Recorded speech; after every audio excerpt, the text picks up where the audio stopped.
Hey guys, George back again to do another LP update. This one's for April 20th, 2014. Yesterday or earlier last night, I guess. It's after midnight now, but on the 19th was Record Store Day here in the United States and around the world. I have mixed feelings about Record Store Day, really. Overpriced vinyl is my main complaint. There is some decent titles, but I only picked up 3 titles this year. This is also my second anniversary of doing videos in the vinyl community on YouTube. So that was pretty cool. I checked it yesterday, realized that I made my first video on Record Store Day 2 years ago. So that's pretty cool. It's a fast 2 years. I know there's a lot of drama going on in the VC right now. Like Greeno said, just shut up and show your records, man. That's all. That's what it's all about. There's no, all this bickering back and forth. You guys turned it into the Facebook page, which I hardly ever look at anymore, really. I don't know. Just keep it fun, man. It's no big deal. It's not like we're curing cancer here. We're showing records, for Christ's sake. Anyway, that being said, I'm not going to rant too much, but everybody, you know who you are. Just shut it and show records, man. That's what we're all here for. So anyway, the 3 LPs I got today is part of the Record Store Day. These are 3 that I really wanted. There was a few other ones that I wanted to, but I wasn't going to pay the prices. I worked at Shady Dog all day today, and we actually filmed a pilot of a TV, hopefully a TV show about record collecting that we've been working on for I've been working on for 2 years now, but it finally came to fruition today, and we filmed a lot of our pilot episodes, so now it's got a little bit more filming to do, and then chop it all together and start shopping it. So everybody keep your fingers crossed. Obviously, I'll keep everybody informed here on YouTube and my Facebook page. So enough rambling. The 3 things I picked up first was the Ramones 10-inch called Meltdown. This was a UK only, I think, promo 10-inch back in 1980 on Sire. It has 4 songs. I just want to have something to do. Here today, gone tomorrow. I want to be your boyfriend, and questioningly. So I just thought, I have a lot of Ramones. They're one of my favorite bands, so I was happy to get this. I don't have the original one. This is on navy blue vinyl. I think this came out in the UK, I believe, on pink vinyl. I think that was the UK one, but I was happy to get that. I also picked up the Gems from Sun Records compilation. This was curated by different independent record store owners. I think it has 14 tracks, sorry.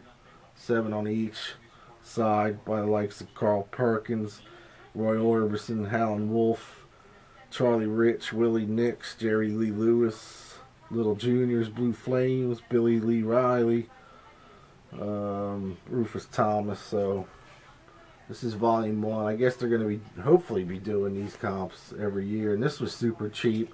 I think the list on this is only 12, 13 bucks, something like that. So I was happy to get this one. It's just a nice little comp. And finally I picked up, this was a big ticket one, Jimmy Page and the Black Crowes. This is live at the Greek 3 LP on red, clear, and blue vinyl. Limited. I think it is coming out on white vinyl within the next couple weeks, but this is the limited one.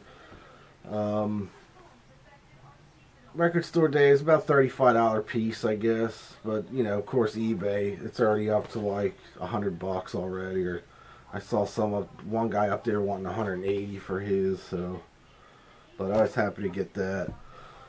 Now on to a couple other things I found today. We got some used stuff in over the last couple weeks at Shady Dog. So I picked up a bunch of used stuff and some upgrades.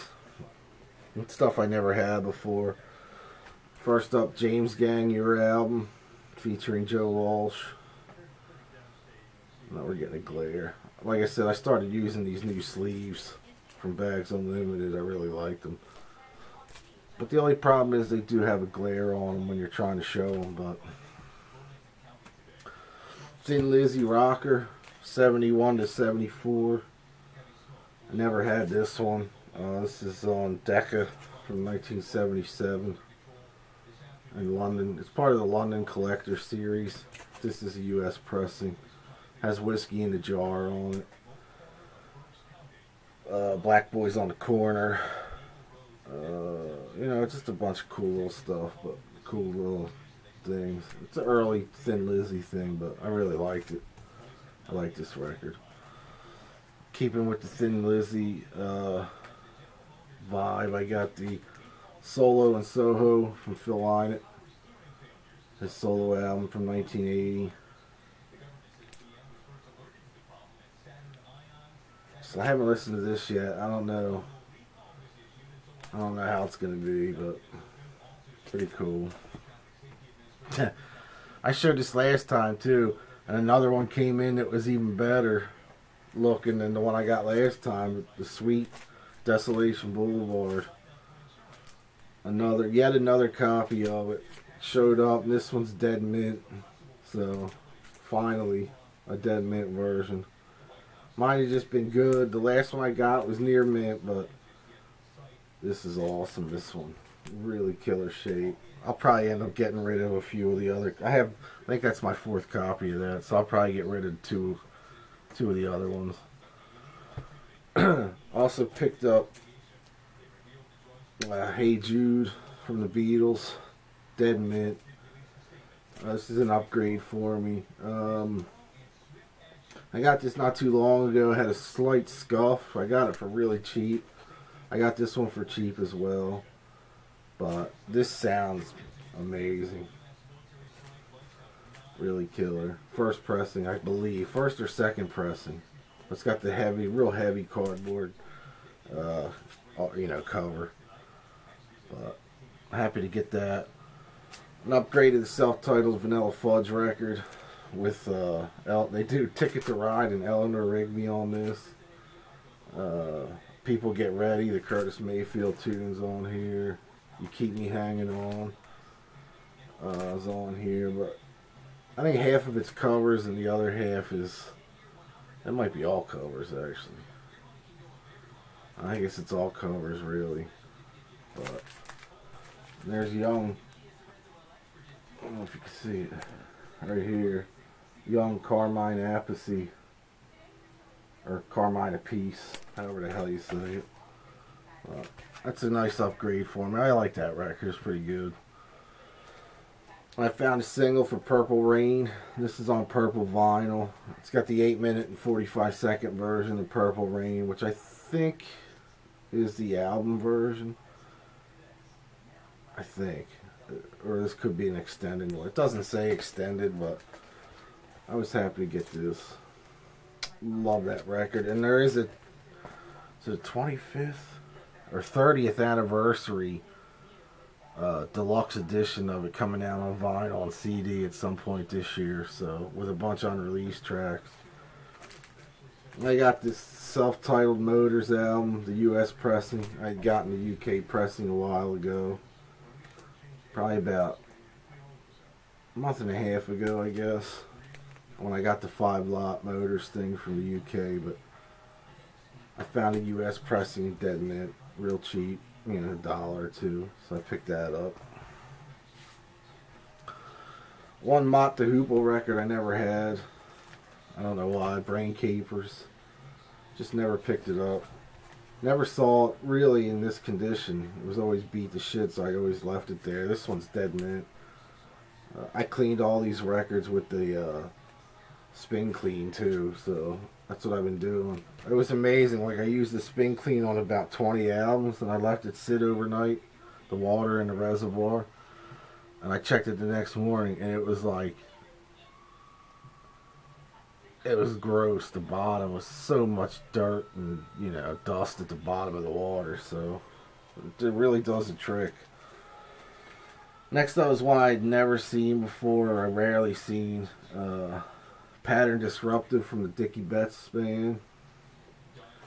And those are familiar with Dickie Betts and Allman Brothers. There's Warren Haynes from Government Mule. Matt Apps is on this as well from the Mule. Just an okay record, not great. I would say half of it's pretty good, but overall, not a, you know, not the best Dickie Betts record. But it was cool to get something that early with Warren Haynes on it, because I think this is from '88. So this is before, even before they went back to the Almonds, and he started playing with the Almonds in '91. So pretty cool. Another record I never had. This was in a cheap bin for $1, and that's Jay Giles' band, The Morning After. This is from 1971. I believe the first album with Peter Wolf on vocals. I could be wrong, but haven't listened to this one yet. I just got this one. So that's cool. I hit a record show last weekend up in Lancaster. I scored a couple decent things in there. This one's one of them. And that's a German Jim Croce songbook. It's like a double LP of all like greatest hits. He's a local. He literally lived 5 minutes from me. He was killed when I was very young, but my mother always listened to him. I guess because he was a local boy, and I've been hooked on Jim Croce since I was a kid. So happy to find this. I got a bunch of Jim Croce stuff, but I never seen this one. That's kind of a creepy picture of him, but it's not a picture. It's a painting or drawing. But looks like Mr. Carter. Next up, I found this right after Greeno, I think, showed it, or one of their records last time. He did an update, and that's Yesterday and Today. Who later changed the name to Y&T. It says Dave Meniketti on it. Real 70s hard rock killer record. This one's kind of beat. The cover. The vinyl's mint, but the cover's kind of beat up a little bit. But never had it, so I figured I'd give it a shot. Picked up in the same bin. I picked up for cheap the self-titled, the second album from Kingdom Come, called In Your Face, which I thought this was a better album than the first album that they did. The first album was real Zeppelin-esque, real Zeppelin sounding, but this one's a little heavier, I would think, or I would say. Really cool album. I always liked it. I know they got a bad rap by that first Kingdom Come record, sounded just like Zeppelin, but Lenny Wolf sounds like Plant. I mean, there's nothing he can do about it. That's how he sings, but really cool record. I was happy to find that on vinyl. This one I always see beat the shit. Absolutely beat the shit. I found this at the record show as well with the Kingdom Come and the Yesterday and Today. And this is the quadraphonic version of this album. And that's Johnny Winter 3. This thing's dead fucking mint, man. I couldn't believe what I saw. I thought it was a reissue, like a recent reissue, but it's not. So I was really happy to find this one, especially in the especially that clean, really killer record though. If you like Johnny Winter. Then I don't know if I showed this last time. I don't think I did, but I can't remember. I got this right after I did my last video, and that's Chess Records of Bo Diddley. His Greatest Sides, Volume 1. This is a 1988 reissue, 1984 reissue on Chess. So I was happy to get this. You don't see this too often. The original, this is mad money, so I was happy to get that. Super clean upgrade of the first self-titled album from Suzi Quatro. Those who aren't familiar, real 70s hard rock. Chapman and Chim, who wrote for The Sweet in the early years, wrote most of this record with her. So it's in the same vein as the early Sweet stuff, except with a chick singer, really. She also played Leather Tuscadero on Happy Days. So it was good. It was cool to find this. Like I said, it's dead mint. I mean, even the whites are real white on the album, so I was happy to find that one. Next up was I found a copy of the Baker Gervitz Army self-titled record. I didn't have this one. I think this is their first or second album. I think they only had three albums out, but I haven't listened to this one yet, but I'm looking forward. I'll probably check that out tomorrow. And another Beatles thing that turned up. I'm trying to upgrade all my early Beatles mono. This is actually the stereo pressing, but it's dead mint, except for, I'll show you the browning on the back cover, and that's Beatles 65. First press. First stereo press, I should say. The only thing is the browning. I don't even know if you can see it on there, but that's the only problem with it. The vinyl's dead mint. Really good record though. So I'm like slowly getting every early Beatles record, the US ones, on, you know, mint on vinyl. Next up is the one I've never seen in a while too.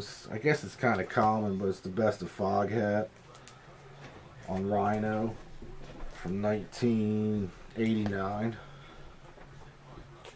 But I've never seen this on vinyl, man, unless I just saw it and, you know, just kind of tooled right over it. But I was happy to grab that. Next up is Kiss Smashes, Thrashes, and Hits. This is the 15-year of history version. US picture disc. Never saw this before.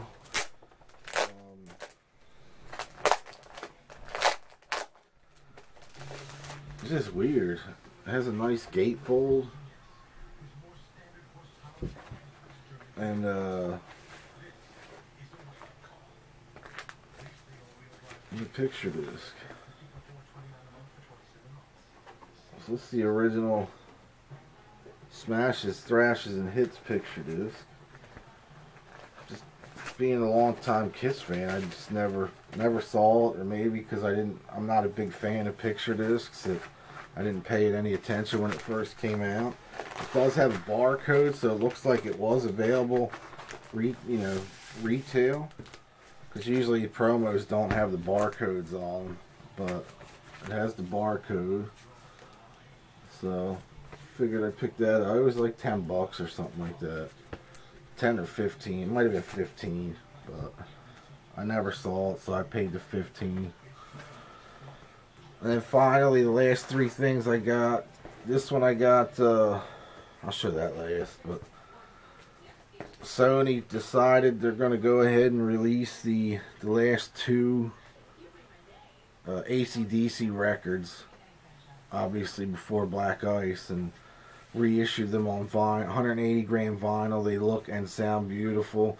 First up is Ball Breaker, which was initially out in the United States in '95 when it came out, but it disappeared real quick and went for a lot of money on eBay. Now you can get it for list prices like $15 or something like that, or $17. So they made them for now, because they rape you on any other thing. But now they made them semi cheap for the collectors or people that want this on vinyl, which is cool.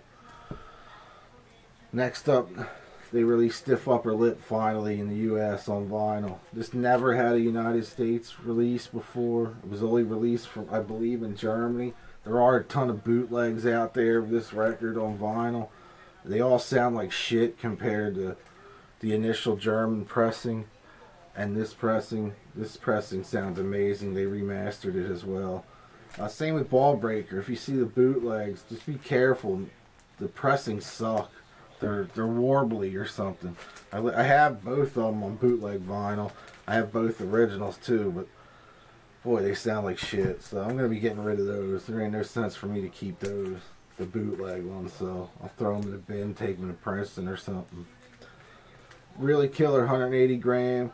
Like I said, finally US release, so I was happy about this. I have the German one. That, I think it only came out in Germany in 2000.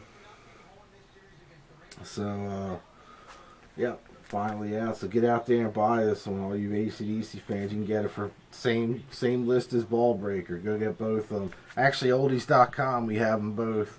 They should be up on the website within the next few days. So if you're looking, we have a cheaper price than Amazon. So oldies.com, check it out. And lastly, another AC/DC bootleg to add to the collection. Nice Way to Hell in '79. It's a double LP, recorded. Let's see. I should know the date of this, but I don't. Oh, this is from. What is this? I just had the date, but I can't find it now. Anyway, it's from the Highway to Hell tour. It's right up top. There's the date, 12/15/79. So this is about a month before Bond passed away.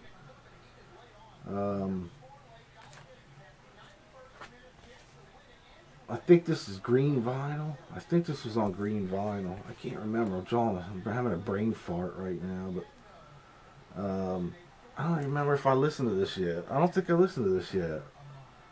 What the hell am I thinking? So I'll be listening to this tonight or tomorrow. But check that out. Another new AC/DC bootleg. It seems like they're starting to dry up now as far as the bootleg pressing goes, like the live shit. There really hasn't been a lot. There's a new Kiss one out that I wanted to get, but from...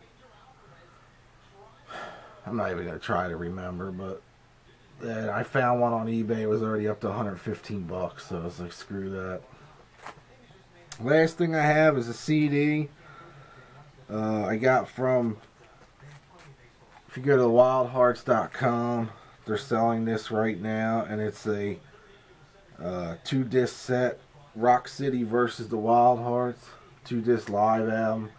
It's called an official bootleg. I think they're only doing 100 copies or something like that of this. It's from a tour from last year where they played. It was the 20th anniversary of Earth versus the Wildhearts. So they played the album in its entirety, plus a bunch of B-sides on the second disc. But really killer. The sound on it is soundboard quality, but I wouldn't say live album quality. It's a rough, it's a rough soundboard that you would normally get without adding all the crowd and shit. So really killer though. So they just they're back playing live. Scott Sorry's back in the band playing bass. So I'm excited. I'm hoping we get a new record from them. They are one of my favorite bands besides AC/DC and Kiss and the Ramones. The Wildhearts are right up there. But anyway, that's it. I don't want to ramble too long. I think this video is going to be close to a half hour, but it'll be a little while before I'm back shooting a video. I might do a DVD. I keep saying this, but I might do a DVD video, Blu-ray update. In the meantime, I have so much to listen to now. I'm just going to cool it for a little bit, buying shit. Plus, there really isn't a lot of stuff coming that I'm interested in new. But you never know. I always make those surprise trips to Princeton or Record Connection or wherever. But anyway, that's about it. Picked up a few new subscribers over the last 2 weeks, so thank you very much. And welcome aboard. But again, today's my 2-year anniversary being in the VC. Made some great friends in LJ and definitely Greeno. I hooked up with Greeno a couple times over the last couple years, and hopefully we're gonna. Well, we keep saying this, but hopefully we're gonna try to get together in his area soon. So anyway, I'll talk to everybody soon. Hope everybody's doing well. Thanks again for watching. Thanks for subscribing, and I'll see y'all real soon. Peace.